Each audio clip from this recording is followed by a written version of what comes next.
নমস্কার, সাবনাভিক নিউজ নেটওয়ার্কে স্বাগত। আরজিকর কাণ্ডের আবহে ধীর গতিতে এগোচ্ছে শারদোৎসবের প্রস্তুতি। পুজো হবে প্রতিবাদের আবহে। বাংলা জুড়ে বওয়া এই হাওয়ায় নিজেদের এগিয়ে নিয়ে যাচ্ছেন এই উৎসবের সঙ্গে জড়িত ছোট বড় সকল শিল্পী ব্যবসায়ীরা। শুধুমাত্র মৃৎশিল্পীরাই নয়, শেষ মুহূর্তে মায়ের অলংকার প্রস্তুত করতে ব্যস্ত অলংকার শিল্পীরাও। দক্ষিণ ২৪ পরগনা জেলার জয়নগর থানার অন্তর্গত বহুরা গ্রামে বেশ কয়েকটি শিল্পী পরিবারের বাস। কয়েক বছর ধরে বলা যায় বেশ বহু বছর ধরেই উৎসবের সময় দেবীর গহনা তৈরি করে আসছেন তারা। কালের নিয়মে পাল্টাচ্ছে সাজের ধরন, নিজেদের কাজের ধরনেও এনেছেন অভিনবত্ব।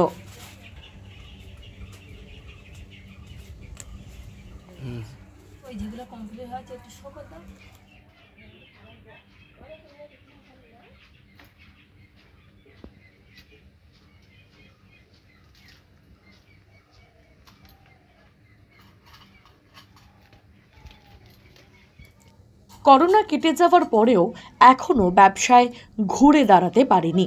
ধীরে ধীরে আবার ঘুরে দাঁড়ানোর চেষ্টা করছি, জানালেন এক অলংকার ব্যবসায়ী। আমাদের এই কাজ 25 বছর ধরে হচ্ছে, কিন্তু আমাদের 2 বছর করোনার জন্যে কাজ আমাদের খুব লস হয়েছে। আমাদের ফের আবার পরিবর্তন দিকে আসছে, চেষ্টা করছি আমরা যে কত ঠাকুরের গহনা হয় এখানে? আমাদের লক্ষ্মী সরস্বতী দুর্গা কালী 500 ঠাকুরের গয়না আমাদের তৈরি করা হয় এখানটায়। কিন্তু আমাদের 2 বছর যা লস হয়ে গেছে, তো এখন একটু পরিবর্তনের দিকে আসছে, চেষ্টা করছি আরো পরিবর্তন হওয়ার জন্যে। আষাঢ় মাস থেকে কাজের বায়না মিলতেই তারপর শুরু হয় গহনা বানানোর কাজ। আগে শুধু ডাকের সাজ তৈরি করলেও তবে বর্তমান বাজারে ডাকের সাজের কাজে পারিশ্রমিক খুবই কম, সেরকম অর্ডারও মেলে না। তাই যুগের সাথে তাল মিলিয়ে এখন করেন বুলান সাজের কাজ। কাগজের ওপর এক বিশেষ ধরনের সুতো দিয়ে নকশা করে সেই নকশার ওপর বিভিন্ন পুঁথি, কাঁচ, রাংতা দিয়ে কারুকার্য করে ধীরে ধীরে সাজিয়ে তোলা হচ্ছে এক একটি অলংকার।